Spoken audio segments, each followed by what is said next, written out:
오늘은 성금요일입니다.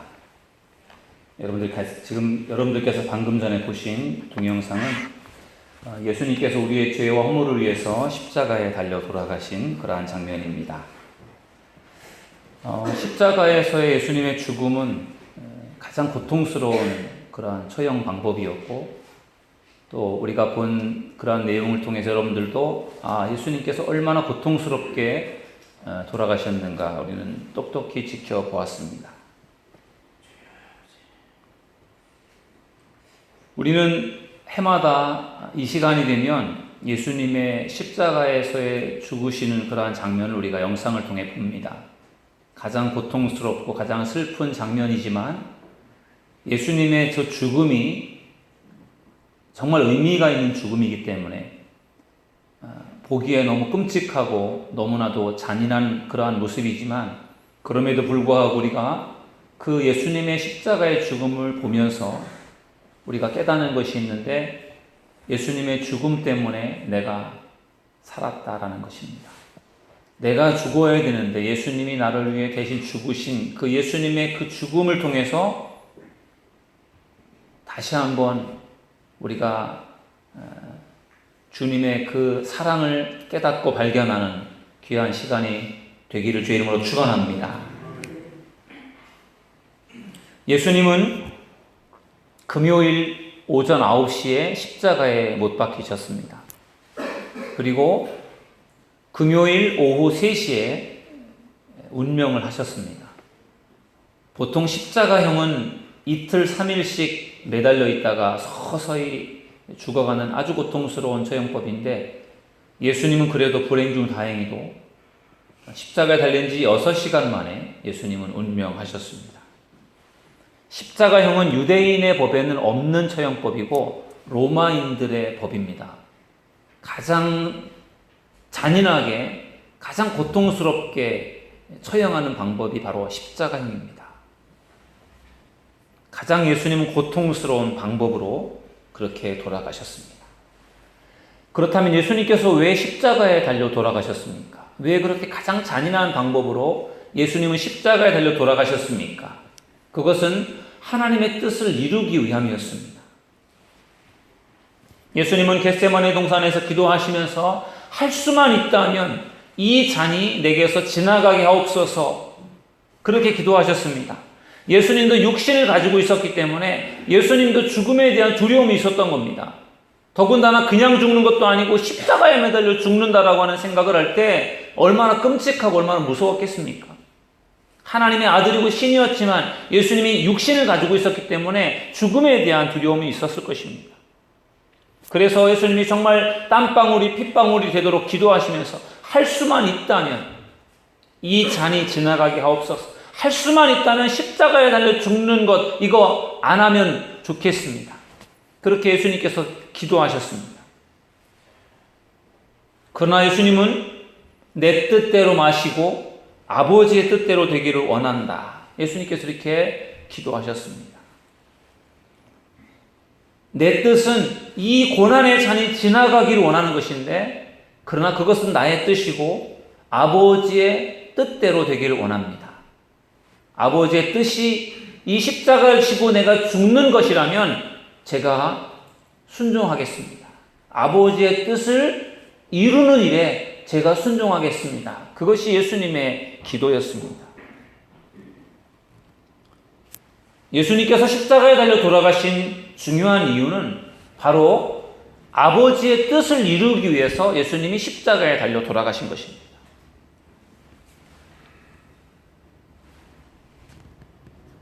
죽기까지 순종하셨던 예수님, 죽음조차도 그것이 하나님의 뜻이라면 그것을 받아들였던 예수님, 그것이 바로 예수님의 사랑이에요.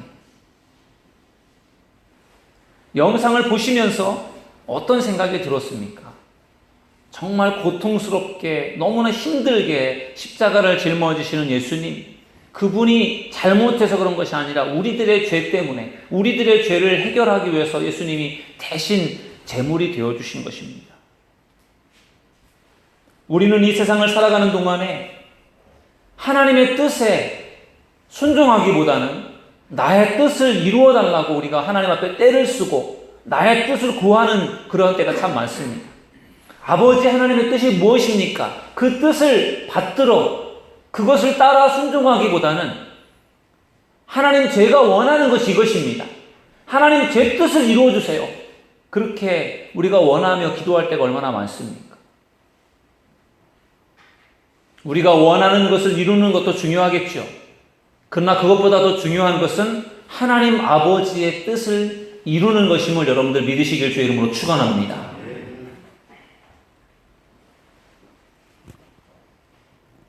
올 사순절 특별 새벽 기도회는 우리 교회 창립 10주년을 맞이해서 교회론에 대해서 말씀을 나누고 있고 오늘은 20번째 시간입니다.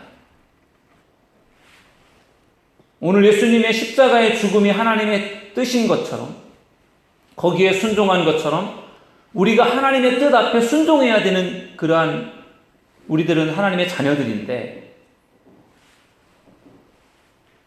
하나님께서 우리에게 주신 수많은 하나님의 뜻이 계십니다. 저는 그 뜻 중에 10년 전에 우리 사도들 교회를 이 땅에 세워주신 것 그것은 하나님의 뜻임을 저는 믿습니다. 그래서 하나님이 우리 사도들 교회를 10년 전에 이 땅에 세워주셨고 지금까지 하나님께서 인도해 주신 줄로 믿습니다. 그렇다면 하나님은 왜 10년 전에 우리 사도들 교회를 세워주셨을까요? 지금도 교회들이 많은데 개척교회가 어려운 이 시대에 왜 하나님은 사도들 교회라고 하는 또 새로운 교회를 이 땅에 세우셨을까요? 거기에는 분명히 하나님의 뜻이 있고 하나님의 계획이 있다고 저는 믿습니다. 하나님의 뜻이 계셔서 하나님의 계획이 있어서 하나님께서 이 세상에 사도들 교회를 세워주시고 10년 동안 하나님께서 우리 교회를 통해서 일하셨습니다. 저는 우리 사도들 교회가 이 시대에 하나님의 뜻을 이루는 교회가 될 수 있기를 주의 이름으로 축원합니다.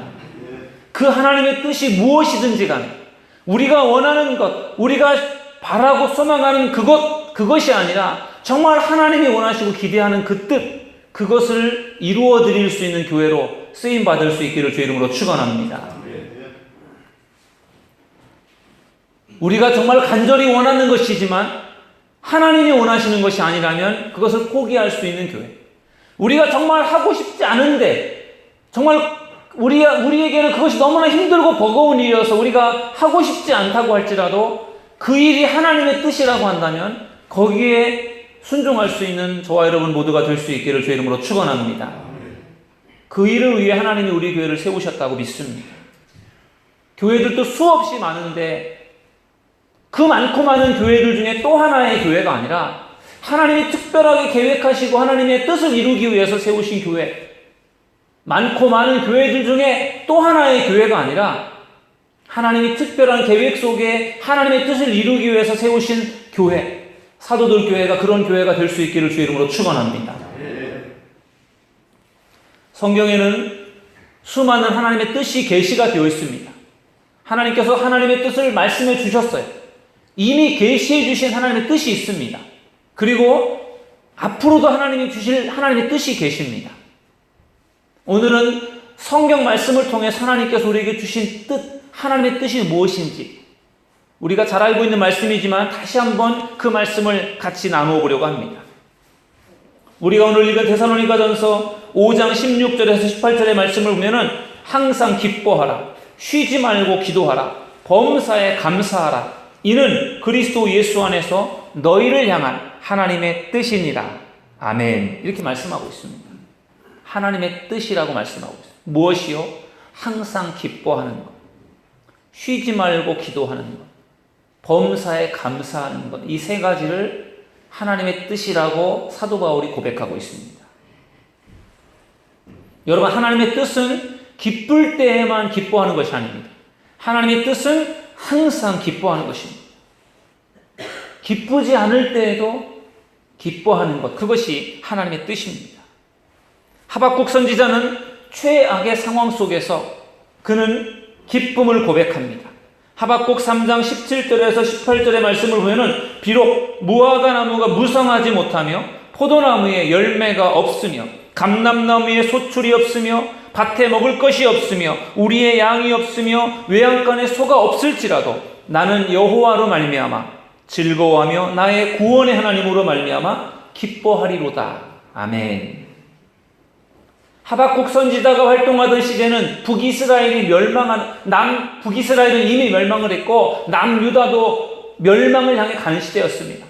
타락할 대로 다 타락하고 우상을 숭배하며 하나님이 이제는 완전히 징계를 내리기 그러한 직전의 상황, 그러한 상황 속에서 하박국이 고백하는 그런 고백의 말씀을 보면은 무화과나무에도 또한 감람나무에도 포도나무에도 아무 열매가 없고 밭에도 먹을 것이 없고 식물이 없고 우리 속에도 양이 없고 외양간에 소가 없는 전혀 정말 아무것도 없는 그러한 상황, 최악의 상황, 그러한 상황 속에서 하박국이 고백하는 것은 그럼에도 불구하고 나는 하나님으로 인하여 즐거워하며 기뻐하리로다라고 하는 그러한 고백입니다.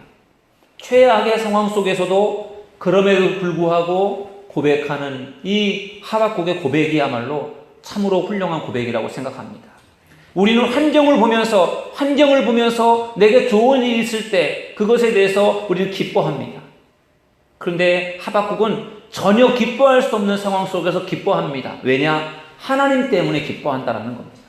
우리는 환경을 보고 상황을 보면서 기뻐하지만 하박국은 환경이 아무리 악한 상황이라도 하나님 때문에 나는 즐겁고 기쁩니다. 그것이 하박국의 고백이었습니다. 여러분, 우리의 신앙이 그런 신앙이 될 수 있기를 주의 이름으로 축원합니다. 환경에 따라 상황에 따라 기쁘고 슬퍼하는 것이 아니라 하나님 때문에 항상 기뻐할 수 있는 저와 여러분 모두가 될 수 있기를 주의 이름으로 축원합니다. 두 번째로는 쉬지 말고 기도하는 것이 하나님의 뜻입니다. 예수님은 우리에게 기도의 본을 보여주셨습니다. 예수님은 새벽 아직도 밝기 전에 일어나 한적한 곳에 가서 기도하셨다고 말씀하고 있습니다. 예수님께서 3년 6개월 동안의 공생애를 사시면서 많은 고난을 이겨낼 수 있었던 힘, 예수님이 정말로 십자가에 달려 돌아가시는 그 순간, 마지막 순간까지도 예수님께서 그것을 잘 인내할 수 있었던 힘, 저는 그것이 기도의 힘이었다라고 저는 믿습니다.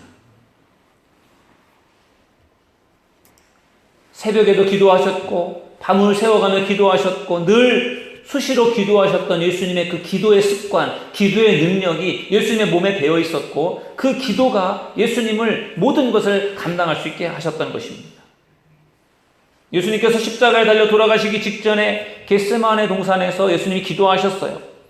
제자들을 데리고 가셔서 기도하시면서 제자들에게 예수님께서 말씀하셨습니다. 너희들 여기서 기도해라. 그리고 예수님은 같이 기도하지 않고 조금 제자들과 떨어진 곳에 가셔서 예수님이 기도하셨습니다. 한참 동안을 예수님이 정말 죽기 살기로 땀방울이 핏방울이 되도록 그렇게 기도하시고 나서 예수님께서 제자들이 있는 곳으로 오셨습니다. 그리고 제자들이 어떻게 기도하고 있는지를 와서 보셨더니 제자들이 기도하기는커녕 다 잠자고 있었습니다. 그때 예수님께서 이렇게 말씀하셨어요. 너희가 나와 함께 한 시간도 이렇게 깨어있을 수 없더냐. 예수님은 지금 죽음을 눈앞에 두고 정말 땀방울이 핏방울이 되도록 기도하고 있는 그 상황 속에서 예수님의 제자들은 잠자고 있었습니다.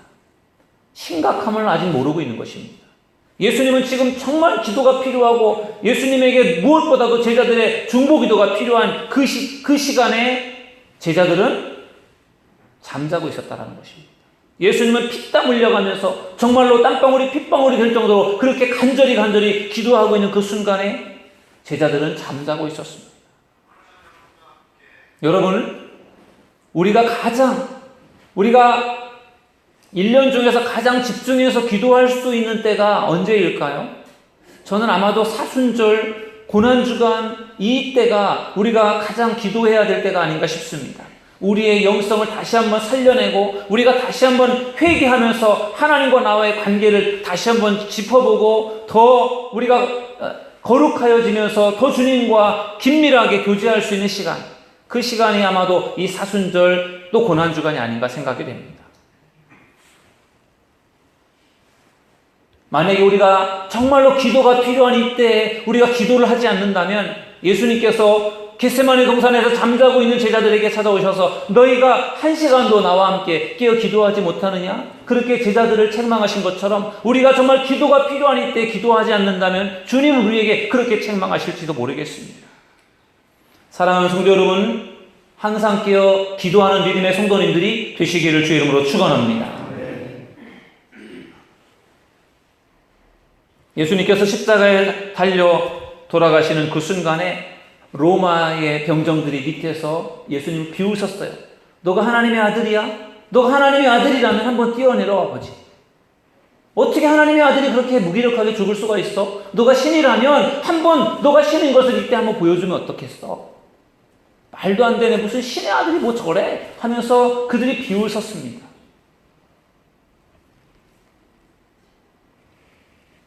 그때 예수님은 어떻게 하셨어요? 그들을 위해서 예수님 기도하셨습니다. 주여 저들의 죄를 용서하옵소서. 저들이 자기들의 죄를 모릅니다. 자기들이 하는 일을 모릅니다. 하면서 예수님은 그렇게 고통스럽게 십자가에 달려 돌아가시는 그 순간에도 그들을 위해 기도하는 예수님의 모습을 보면 그러한 예수님의 그 기도가 어떻게 그런 상황에서도 그들을 용서해달라고 기도할 수 있을까요? 아마도 예수님이 항상 깨어 기도하셨고 쉬지 말고 기도하셨던 예수님의 그 기도가 몸에 배어 있어서 죽음의 그 직전까지도 자기를 미워하고 자기를 비난하는 그들을 위해서도 저들의 죄를 용서해달라고 기도할 수 있지 않았나 그렇게 생각이 됩니다. 여러분 항상 기뻐하시고 쉬지 말고 기도하는 믿음의 성도님들이 될 수 있기를 주님의 이름으로 축원합니다. 그래야 하나님의 뜻을 이루어 드릴 수 있습니다. 세 번째는 범사에 기도하는 것이 하나님의 뜻이라고 말씀하고 있습니다. 사도 바울에게는 치명적인 질병이 있었습니다. 간질병이라고도 하고 또 안질이라고도 말하는데 아마도 안질일 가능성이 많을 것 같습니다. 눈병. 여러분 눈이 아파 보셨습니까? 눈이 아프면 아주 고통스럽습니다. 이가 아픈 거라든지 눈이 아픈 것 아주 고통스러운 질병 중에 하나인데 바울에게 그러한 질병이 있었습니다. 그러니 바울이 복음을 증거하고 아픈 사람들을 치유하면서 하나님의 복음을 증거하는 그러한 사역자인데 자기 몸도 아파서 고치지 못하는데 사람들에게 복음을 전하고 고친다고 할 때 그게 어떻게 보면 덕이 안 될 수 있는 부분이지 않습니까? 그래서 사도 바울이 그것을 가지고 하나님께 기도했습니다. 하나님 저의 병을 고쳐주세요. 하나님 앞에 그 기도를 가지고 하나님 앞에 나가서 3번씩이나 하나님 앞에 병을 고쳐달라고 기도했습니다. 그때 하나님께서 이렇게 말씀하셨어요. 고린도후서 12장 9절 말씀해 보니까 나에게 이르시기를 내 은혜가 내게 족하도다. 이는 내 능력이 약한 데서 온전하여 짐이라 하신지라. 그러므로 도리어 크게 기뻐함으로 나의 여러 약한 것들에 대하여 자랑하리니 이는 그리스도의 능력이 내게 머물게 하려 함이라. 아멘. 여러분 바울이요 고난 중에도 병들었음에도 불구하고 질병을 가지고 있음에도 불구하고 하나님이 고쳐주시지 않았음에도 불구하고 그것 때문에 불평하고 불만하는 것이 아니라 오히려 그것 때문에 감사하고 있는 것을 볼 수 있습니다. 정말 그럼에도 불구하고 고쳐주시지 않았지만 그럼에도 불구하고 감사하는 그 감사의 고백이 바로 바울의 고백이었습니다. 바울은 육체의 가시 때문에 오히려 겸손할 수 있고 더욱더 그것 때문에 주님을 의지할 수 있는 그러한 자신을 발견하면서 오히려 그것 때문에 하나님 앞에 감사를 고백하는 것을 볼 수 있습니다. 병들었지만 그럼에도 불구하고 감사할 수 있는 사람이 바로 사도 바울이었습니다. 우리는 이 땅을 살아가는 동안에 생각지도 않았던 그러한 어려운 상황에 부딪힐 때가 있습니다. 그러면 대부분의 사람들은 그 상황 속에서 불평하고 원망을 합니다. 그런데 하나님이 우리에게 원하시는 것은 범사에 감사하라는 것입니다. 어떠한 상황에서도 감사하라는 거예요.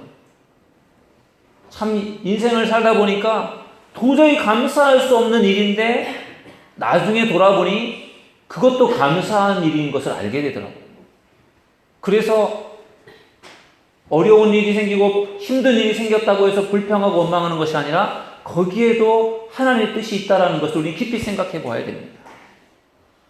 하나님은 모든 것이 합력하여 선을 이루게 하시는 하나님이심을 믿으시기 바랍니다. 내게 때로는 고난이 닥쳐오고 어려움이 닥쳐오고 내가 생각하는 대로 되지 않았다고 해서 낙심하고 원망하는 것이 아니라 여기에도 하나님의 또 다른 계획이 있고 뜻이 있겠구나. 하나님을 끝까지 믿고 신뢰할 수 있는 여러분들이 되시기를 주의 이름으로 축원합니다. 그래야 어떠한 상황에서도 감사할 수 있는 것입니다. 내가 좋은 일이 생겼을 때만 좋아하고 그렇지 않을 때는 감사하지 못하는 사람은 믿지 않는 사람들과 똑같은 것입니다. 어떠한 상황에서도 하나님으로 인하여 감사할 수 있는 저와 여러분 모두가 될 수 있기를 주님의 이름으로 간절히 축원합니다. 오늘 하나님의 뜻을 이루는 교회에 대한 말씀을 함께 나누었습니다. 항상 기뻐하는 것과 쉬지 말고 기도하는 것과 범사에 감사하는 것, 이것이 하나님의 뜻이라고 말씀하셨어요. 사실 항상 기뻐하고 쉬지 말고 기도하고 범사에 감사하는 것, 이것이 하나님의 뜻이라고 할 때 우리가 이것을 열심히 지켜야 되지 않겠습니까? 예수님은 십자가에 달려 돌아가시면서 할 수만 있다면 이것이 지나가게 해달라, 이 잔이 지나가게 해달라고 그렇게 기도하셨는데, 그러면서도 그러나 내 마음대로 내 뜻대로 하지 마시고 아버지의 뜻대로 되기를 원합니다. 그것이 예수님의 기도였어요. 내가 십자가에 달려 죽는 것까지도 그게 하나님의 뜻이라면 그것조차도 내가 순종하겠습니다. 예수님은 그렇게 기도하셨고 그렇게 사명을 감당하셨는데, 우리가 오늘 데살로니가전서 5장 17절에서 16절에서 18절의 말씀처럼 항상 기뻐하고 쉬지 말고 기도하고 범사에 감사하는 것, 이것이 하나님의 뜻이라고 할 때 우리가 이것을 반드시 지켜야 할 줄로 믿습니다. 예수님은 십자가에 달려 돌아가시는 것까지도 예수님은 그게 하나님의 뜻이라고 할 때 그것까지도 순종하셨는데 우리가 이것을 순종하지 않아서야 되겠습니까? 오늘 우리 모두가 오늘 말씀을 기억하셔서 정말 하나님의 뜻을 따르고 순종할 수 있는 저와 여러분 모두가 될 수 있기를 주님의 이름으로 축원합니다. 우리 사도들 교회를 하나님이 세우신 분명한 뜻이 있고 계획이 있습니다. 우리가 그것을 위해서 기도하고 그것을 구하면서 하나님의 뜻 앞에 온전히 순종하고 하나님의 뜻을 이루어갈 수 있는 저와 여러분 모두가 될 수 있기를 주의 이름으로 축원합니다. 그래서 하나님의 뜻을 이루어드리고 하나님 앞에 영광 돌릴 수 있는 저와 여러분 모두가 될 수 있기를 주님의 이름으로 축원합니다. 기도하겠습니다.